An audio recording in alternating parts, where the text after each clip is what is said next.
प्रिय विद्यार्थियों, राजनीति विज्ञान की कक्षा में आप सभी का स्वागत है। आज के इस लेक्चर में हम डिस्कस करेंगे भारतीय निर्वाचन। भारतीय निर्वाचन कितने प्रकार के होते हैं, भारतीय निर्वाचन की स्वतंत्रता क्या है, भारतीय निर्वाचन किस तरह से कार्य करता है, क्या उसके अधिकार हैं, उत्तरदायित्व हैं, भारतीय निर्वाचन के लक्षण क्या है, निर्वाचन प्रणाली की विशेषताएं क्या है, निर्वाचन प्रणाली की पहचान क्या है, what is Indian election system, style, it's independence and its features. तो आइए आज के इस लेक्चर में हम चुनाव के प्रकार, स्वतंत्रता एवं विशेषताओं का अध्ययन करते हैं। भारत में निर्वाचन आयोग द्वारा सभी प्रकार के चुनाव संपन्न किए जाते हैं। लोकसभा, विधानसभा, राष्ट्रपति, उपराष्ट्रपति के चुनाव केंद्रीय निर्वाचन आयोग के नेतृत्व में व पंचायती राज, नगरपालिका, नगर निगम के चुनाव निर्वाचन आयोग राज्य स्तरीय, जिसमें चीफ इलेक्टोरल ऑफिसर होता है, मुख्य निर्वाचन अधिकारी प्रत्येक प्रांत का, उसके नेतृत्व में संपन्न किए जाते हैं। निर्वाचन आयोग ही स्वतंत्र, पारदर्शी व निष्पक्ष चुनाव संपन्न करवाने के लिए जवाबदेह होता है। भारत में चुनाव को 4 प्रकारों में बांटा जा सकता है। 4 प्रकार के चुनाव हैं। पहला चुनाव साधारण चुनाव, जिसे जनरल इलेक्शन कहते हैं, आम चुनाव कहते हैं। आमतौर पर साधारण चुनाव एक निश्चित अवधि के बाद होने वाले चुनाव को कहा जाता है। जैसे चाहे वो लोकसभा का चुनाव हो, विधानसभा का चुनाव हो, पंचायती राज का चुनाव हो, राष्ट्रपति, उपराष्ट्रपति चुनाव हो, 5 वर्ष में चुनाव होते हैं, तो इनको जनरल इलेक्शन कहा जाता है, जो निश्चित कार्यकाल में होता है। जैसे अप्रैल मई 2019 में 17वीं लोकसभा के चुनाव हुए थे। उसके बाद अप्रैल मई 2024 में आगे 18वीं लोकसभा के चुनाव होंगे। इनको जनरल इलेक्शन, आम इलेक्शन कहते हैं। इसी तरह से अक्टूबर 19 में हरियाणा विधानसभा के चुनाव हुए थे। आगे अक्टूबर 24 में संभावित है हरियाणा विधानसभा के चुनाव। तो इन प्रकार के जो इलेक्शंस हैं, जो एक निश्चित अवधि के बाद होते हैं, उनको आम चुनाव कहते हैं। चुनाव का दूसरा प्रकार है पुनः चुनाव, री इलेक्शन। किसी मतदान केंद्र या निर्वाचन क्षेत्र में चुनाव के दौरान अनियमितताओं की शिकायत निर्वाचन आयोग के पास पहुंचती है। अगर निर्वाचन अधिकारियों को विश्वास हो जाता है कि किसी विशेष निर्वाचन क्षेत्र में या निर्वाचन क्षेत्र के विभिन्न मतदान केंद्रों में धांधली हुई है, तो आदर्श चुनाव संहिता का उल्लंघन हुआ है, तो निर्वाचन आयोग इस निर्वाचन क्षेत्र या मतदान केंद्र पर दोबारा मतदान के आदेश दे सकता है। 2014 के लोकसभा चुनाव में हरियाणा के गुरुग्राम लोकसभा निर्वाचन क्षेत्र के बारे में आम आदमी पार्टी के नेताओं ने धांधली की शिकायत की थी। इसके बाद निर्वाचन आयोग ने मतगणना से एक दिन पहले ही धांधली वाले मतदान केंद्रों पर दोबारा मतदान के आदेश दे दिए गए। यानी जब पर कहीं पर भी किसी मतदान केंद्र पर चुनाव होता है, चाहे वो लोकसभा का हो, विधानसभा का हो, वहाँ पर किसी प्रकार की गड़बड़ी होती है, हिंसा होती है, बूथ कैप्चरिंग होती है, इलेक्ट्रॉनिक वोटिंग मशीन के साथ छेड़छाड़ की जाती है, किसी भी प्रकार की अनियमितता होने पर उस मतदान केंद्र पर या उस विशेष बूथ पर जो है दोबारा मतदान के आदेश दिए जाती है। इसे पुनः चुनाव कहते हैं, रिइलेक्शन। ये चुनाव का दूसरा प्रकार है। चुनाव का तीसरा प्रकार मध्यवर्ती चुनाव है, मिड टर्म इलेक्शन। नाम से ही स्पष्ट है, मिड टर्म का मतलब टर्म का पूरा न होना, समय का पूरा न होना, निश्चित कार्यकाल का पूरा न होना, यानी निश्चित कार्यकाल से पहले होने वाले चुनाव को मध्यवर्ती चुनाव कहा जाता है। मध्यवर्ती चुनाव लोकसभा और राज्यसभा दोनों में हो सकती है। उदाहरण के लिए 7वीं लोकसभा, 10वीं लोकसभा, 12वीं लोकसभा और 13वीं लोकसभा के चुनाव निश्चित समय से पूर्व हुए। इसी तरह से बहुत सारे राज्यों में जहां आलम सरकारें होती है, कार्यकाल पूरा नहीं कर पाती, विधानसभा भंग हो जाती है, ऐसे राज्यों में मिड टर्म इलेक्शन हो जाते हैं। तो निश्चित कार्यकाल से पहले अगर जनरल इलेक्शन होते हैं तो उनको मिड टर्म मध्यवर्ती चुनाव कहते हैं। जैसे 1996 में चुनाव है, उसके बाद 2 वर्ष बाद 1998 में हुए, फिर 1 वर्ष बाद 1999 में चुनाव हुए।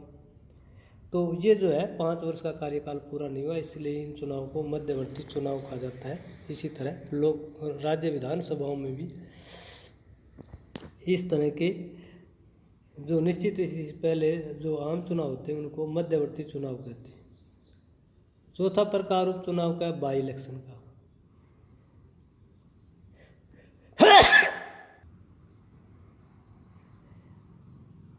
बाई इलेक्शन, अगर किसी निर्वाचन क्षेत्र में किसी प्रतिनिधि की मृत्यु हो जाती है या उस निर्वाचन क्षेत्र का प्रतिनिधि सदस्यता त्याग देता है अथवा न्यायालय द्वारा उस निर्वाचन क्षेत्र के प्रतिनिधि की सदस्यता रद्द कर दी जाती है, तो निर्वाचन आयोग उस निर्वाचन क्षेत्र में दोबारा चुनाव की अधिसूचना जारी करता है। उदाहरण के लिए 2014 में भारतीय जनता पार्टी के प्रधानमंत्री पद के उम्मीदवार नरेंद्र मोदी ने वाराणसी व बड़ोदरा दोनों लोकसभा क्षेत्रों से चुनाव लड़ा और दोनों जगह जीत प्राप्त की। नरेंद्र मोदी ने बड़ौदा सीट से त्यागपत्र दे दिया और निर्वाचन आयोग ने सीट पर दोबारा उपचुनाव करवाए। इसी तरह से राज्यों में भी जहाँ पर जो है किसी प्रकार से सीट खाली हो जाती है तो उस सीट पर दोबारा जो है चुनाव करवाए जाते हैं सभी, चाहे वो राज्य विधानसभा हो या लोकसभा। जहाँ 1 वर्ष से कम समय का टाइम बचे है विधानसभा का या लोकसभा का, 1 वर्ष से अगर ज़्यादा टाइम बचे है तो वहाँ पर जो है बाई इलेक्शन होते हैं, उस सीट पर जो है दोबारा जो है चुनाव होता है। अब प्रश्न उठता है कि निर्वाचन आयोग का इंडिपेंडेंस कैसा है, निर्वाचन आयोग की स्वतंत्रता क्या है, निर्वाचन आयोग को किस तरह के अधिकार दिए गए हैं, निर्वाचन आयोग कितना स्वतंत्र, कितना पारदर्शी व कितना निष्पक्ष है। निर्वाचन आयोग की स्वतंत्रता। निर्वाचन आयोग की व्यवस्था संविधान निर्माताओं द्वारा की गई है, न कि विधानपालिका या न्यायपालिका के द्वारा। इसलिए निर्वाचन आयोग पूरी तरह से स्वतंत्र है क्योंकि इसका संविधान में वर्णन है। दूसरी स्वतंत्रता ये है कि निर्वाचन आयुक्तों की नियुक्ति राष्ट्रपति द्वारा की जाती है। तीसरा, मुख्य निर्वाचन आयुक्त को केवल संसद के महाभियोग द्वारा हटाया जा सकता है। किसी राजनीतिक प्रभाव से इस मुख्य निर्वाचन आयुक्त को किसी सरल प्रक्रिया के द्वारा नहीं हटाया जा सकता। चौथा है कि निर्वाचन आयुक्तों का वेतनमान उनके कार्यकाल के दौरान कम नहीं किया जा सकता। पांचवा, निर्वाचन आयुक्तों का वेतनमान भारत की संचित निधि से दिया जाता है। निर्वाचन आयोग की छठी स्वतंत्रता हमें दिखाई देती है कि कोई भी अन्य संस्था निर्वाचन आयोग के कार्यों में हस्तक्षेप नहीं कर सकती। निर्वाचन आयोग अपने कार्यों के लिए, अपने अधिकारों के लिए, अपनी जवाबदेहियों के लिए पूरी तरह से इंडिपेंडेंस है। सातवीं स्वतंत्रता में यह है कि निर्वाचन आयुक्तों का कार्यकाल निश्चित है। आठवीं स्वतंत्रता है, निर्वाचन आयोग किसी प्रत्याशी को गलत विवरण पेश करने पर उसकी उम्मीदवारी रद्द कर सकता है। क्वालिफिकेशन को लेकर के, टर्म कंडीशन को लेकर के, अगर विवरण गलत भरता है, इनकम को लेकर के, तो उस कैंडिडेट जो व्यक्ति है उसकी उम्मीदवारी, चाहे वो लोकसभा की हो, विधानसभा की हो, राष्ट्रपति की हो, उपराष्ट्रपति की हो या स्थानीय स्तर पर हो, उम्मीदवारी रद्द हो सकती है। नौवीं स्वतंत्रता है, भड़काऊ भाषण देने पर प्रत्याशी को निर्वाचन आयोग की चुनाव प्रक्रिया से बाहर किया जा सकता है। यानी कोई व्यक्ति जो किसी प्रकार का चुनाव लड़ रहा है, चाहे विधानसभा हो या लोकसभा हो, अगर कोई भड़काऊ भाषण देता है, हेट स्पीच देता है, तो ऐसे प्रत्याशी का नामांकन रद्द किया जा सकता है। निर्वाचन आयोग की 10वीं स्वतंत्रता हमें मतदान केंद्रों के रूप में दिखाई देती है। किसी मतदान केंद्र पर धांधली अथवा गड़बड़ी की पुष्टि होने पर निर्वाचन आयोग उस मतदान केंद्र पर पुनः मतदान करवा सकता है। यहाँ जहाँ पर भी गड़बड़ होती है किसी प्रकार की, बूथ कैप्चरिंग होती है, इलेक्ट्रॉनिक वोटिंग मशीन के साथ टैंपरिंग, छेड़छाड़ की जाती है या हिंसा होती है, या मतदाताओं को डराया धमकाया जाता है, वोट डालने से रोका जाता है, तो ऐसे मतदान केंद्रों पर निर्वाचन आयोग दोबारा मतदान करवा सकता है। नेक्स्ट इसमें मुख्य निर्वाचन आयुक्तों की सूची दी गई है। जैसे 21 मार्च 2050 से लेकर के 19 दिसंबर 1958 तक भारत के प्रथम मुख्य चुनाव आयुक्त सुकुमार सेन रहे। दूसरे आयुक्त KV सुंदरम रहे 1958 से 67 तक। तीसरे SP सेन वर्मा रहे 1967 से 1972 तक। चौथे रहे डॉक्टर नागेंद्र सिंह 1972 से लेकर के 73 तक। पाँचवें T स्वामीनाथन 1973 से 77। छठे SL सकदर 1977 से 1982। सातवें RK त्रिवेदी 1982 से 1985। आठवें मुख्य आयुक्त रहे RVS शास्त्री 1986 से 1990। नौवें VS रमादेवी 1990 से 1990 बहुत सीमित समय के लिए। TN सेशन रहे 1990 से 1996, जिसे भारत का जो है एक महान मुख्य चुनाव आयुक्त कहा जाता है। भारत में आई कार्ड चलाने वाले, वार्ड सिस्टम लेकर आने वाले TN सेशन रहे। उनका बड़ा योगदान जाता है निर्वाचन आयोग में सुधार के लिए, अपडेट के लिए। MS गिल रहे 1996 से 2001 तक। JM लिंगदो रहे 2001 से 4 तक। TS कृष्णमूर्ति 2004 से 2005। BV टंडन 2005 से 2006। N गोपाला स्वामी 2006 से 2009। नवीन चावला 2009 से 2010। SY कृषि 2010 से 2012। VS संपत रहे 2012 से 15। HS वर्मा रहे 2015 से 15 तक, 3 महीने के लिए। नसीम जैदी 2015 से 17 तक रही। AK ज्योति रहे 2017 से 2018। OP राव सीमित समय के लिए रहे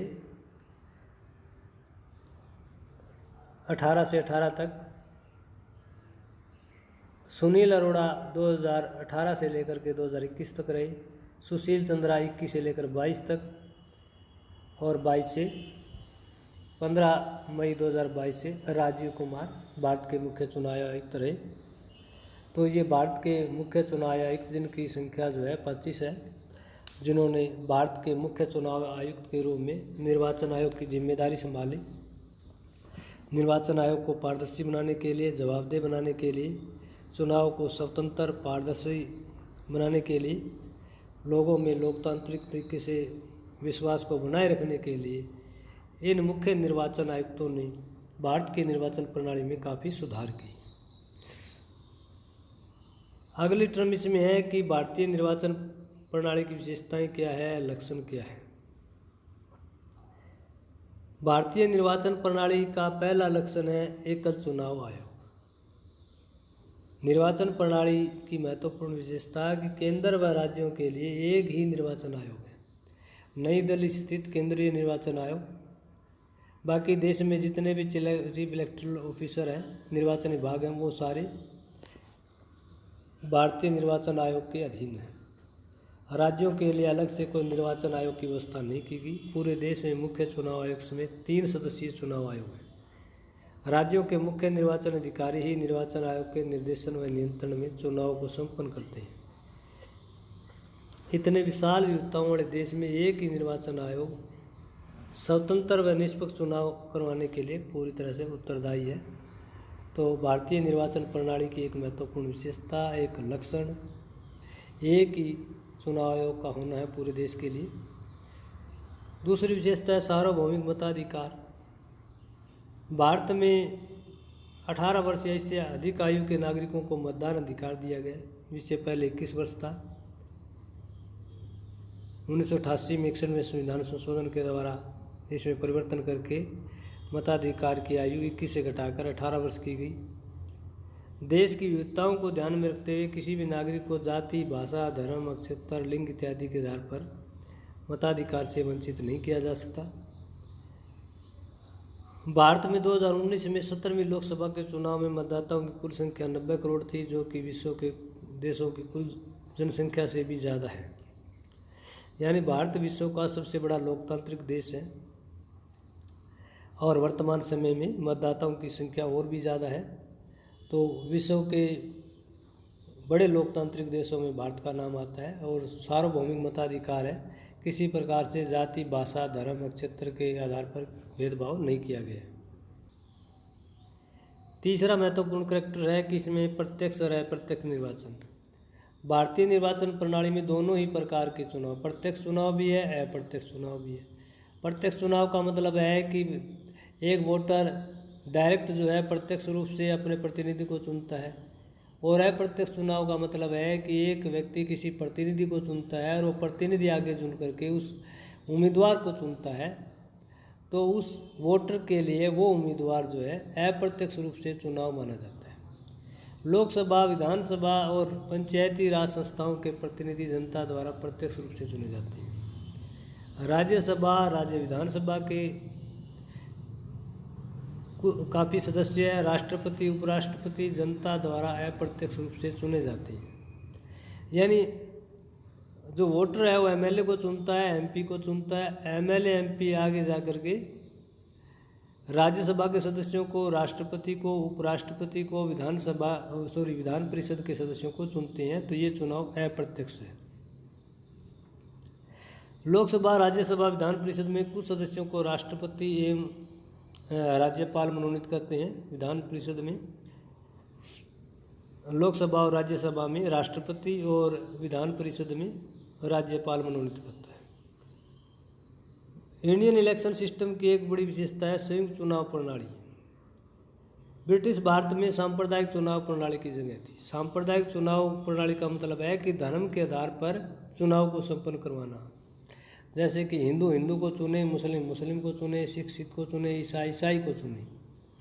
1909 के एक्ट के द्वारा जो है सांप्रदायिक चुनाव प्रणाली थी। धर्म के आधार पर क्षेत्रों को बांटा गया था। लेकिन स्वतंत्र भारत में सांप्रदायिक चुनाव प्रणाली की जगह संयुक्त चुनाव प्रणाली अपनाई गई। धर्म या जाति के आधार पर मतदाताओं का विभाजन नहीं किया गया। एक सामान्य निर्वाचन क्षेत्र में सभी धर्मों और जातियों के लोग मतदान करते हैं। इसी तरह एक आरक्षित निर्वाचन क्षेत्र में उम्मीदवार तो आरक्षित श्रेणी का होता है, लेकिन सभी धर्मों और जातियों के मतदाता उसे मतदान करते हैं। एक धर्म जाति विशेष के प्रतिनिधि को धर्म या जाति विशेष के मतदाता ही मतदान नहीं करते, बल्कि सभी धर्मों और जातियों के मतदाता मतदान करते हैं। No person to be eligible for inclusion in are to claim to be included in a special electoral roll on the ground of religion, race, caste and sex। यह आर्टिकल 325 में लिखा गया है कि जाति, भाषा, धर्म, क्षेत्र के आधार पर जो है स्पेशल इलेक्टोरल रोल नहीं होगा। निर्वाचन प्रणाली की पांचवी महत्वपूर्ण विशेषता है एक सदस्यीय निर्वाचन क्षेत्र। सिंगल मेंबर कंस्टिट्यूएंसीज है भारत में, चाहे वो राष्ट्रपति की हो, उपराष्ट्रपति की हो, लोकसभा की हो, विधानसभाओं की हो या पंचायती राज संस्थाओं की हो, नगर पालिका, नगर निगम की हो। एक निर्वाचन क्षेत्र में एक ही प्रतिनिधि चुना जाता है, एक से ज़्यादा नहीं।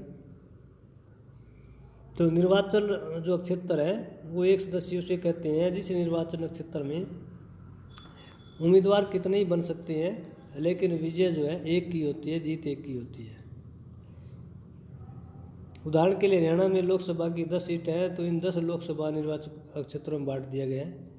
विधानसभा की 90 सीटें हैं, तो हरियाणा को 90 विधानसभा क्षेत्रों में बांट दिया गया है। एक निर्वाचन क्षेत्र से केवल एक ही प्रतिनिधि चुना जाता है,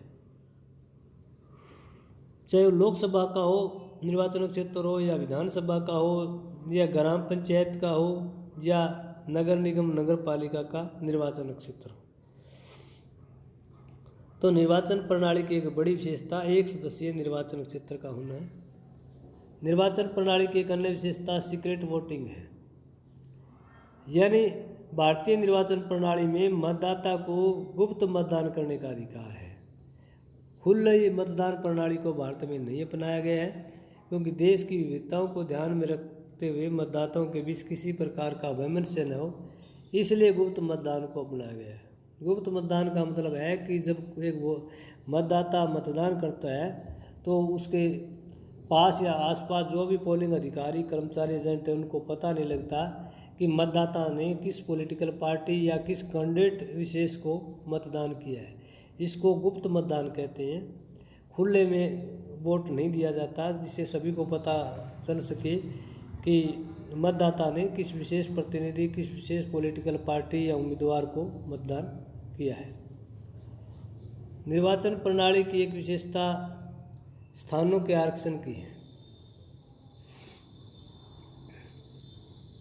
भारतीय निर्वाचन प्रणाली में अनुसूचित जातियों जनजातियों को लोकसभा और राज्य विधानसभाओं में स्थान आरक्षित किए गए। जैसे लोकसभा में अनुसूचित जाति के लिए 84 स्थान, अनुसूचित जनजातियों के लिए 47 स्थान आरक्षित है। राज्य विधानसभाओं में उनकी जनसंख्या के अनुपात में स्थान आरक्षित किए गए हैं। जैसे हरियाणा में अनुसूचित जातियों की संख्या लगभग 20% है तो लोकसभा की 10 में से 2 सीटें और विधानसभा की 90 में से 17 स्थान आरक्षित किए गए हैं।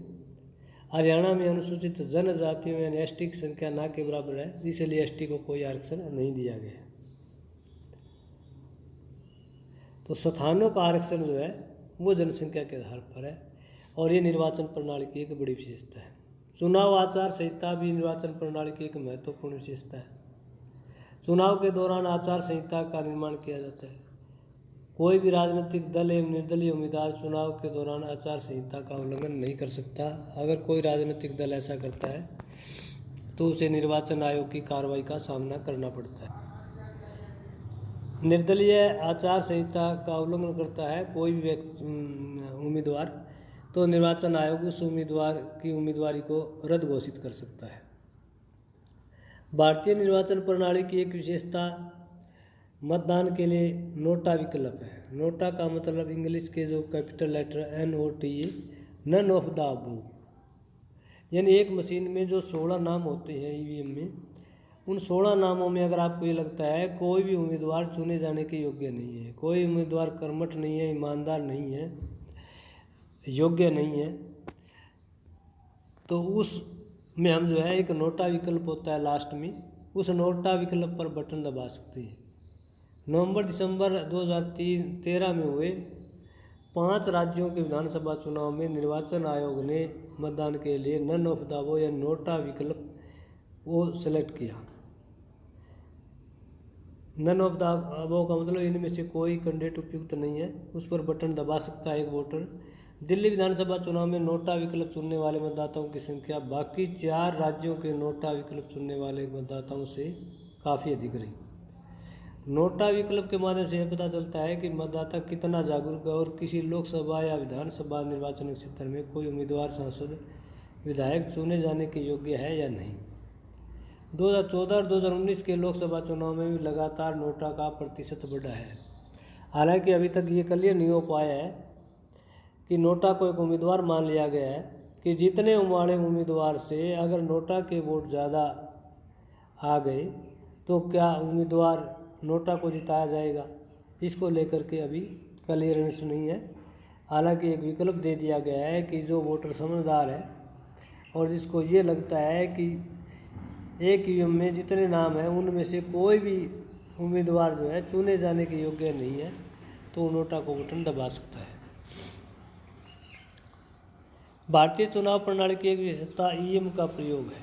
EVMs इलेक्ट्रॉनिक वोटिंग मशीन यानी विद्युत संयंत्र मतदान प्रणाली चुनाव प्रणाली की एक ये महत्वपूर्ण विशेषता है। EVM में मतदाता का ज़्यादा समय बर्बाद नहीं होता। साथ में मतदाता मतदान करते समय अपनी पसंद के चुनाव चिन्ह पर बटन दबाता है तो पी की आवाज़ आती है, जिससे मतदाता को ये विश्वास हो जाता है कि उसका मतदान हो गया। यानी EVM पर जो 16 नाम होते हैं उसमें बटन होते हैं सामने, मतदाता का चुनाव चिन्ह होता है, उम्मीदवार का चुनाव चिन्ह होता है, पॉलिटिकल पार्टी या उससे जुड़ा हुआ जो उम्मीदवार है या कोई निर्दलीय है, तो चुनाव चिन्ह के सामने वाला जो बराबर में बटन है उसको दबाने से उस विशेष पॉलिटिकल पार्टी विशेष कैंडिडेट के पक्ष में मतदाता का मतदान हो जाता है। इसका एक बड़ा फायदा है कि मतगणना करते समय ईवीएम में गिनती बहुत जल्दी हो जाती है। 5-6 घंटे के बाद विजयी उम्मीदवार का पता चल जाता है। भारतीय निर्वाचन प्रणाली की एक विशेषता ऐच्छिक मतदान का भी होना है। ऐच्छिक मतदान का मतलब है कि कोई व्यक्ति मतदान करने के लिए पूरी तरह से ऐच्छिक है, अपनी इच्छा पर आधारित है। उसकी इच्छा है चाहे तो वो मतदान कर सकता है, अगर उसकी मतदान करने की इच्छा नहीं है तो उस पर कोई दबाव नहीं डाला जा सकता। तो भारतीय निर्वाचन प्रणाली की विशेषता है कि मतदान ऐच्छिक है, चाहे वो पंचायती राज संस्थाओं के चुनाव हो, लोकसभा के हो, विधानसभा के हो, राष्ट्रपति उपराष्ट्रपति के हो।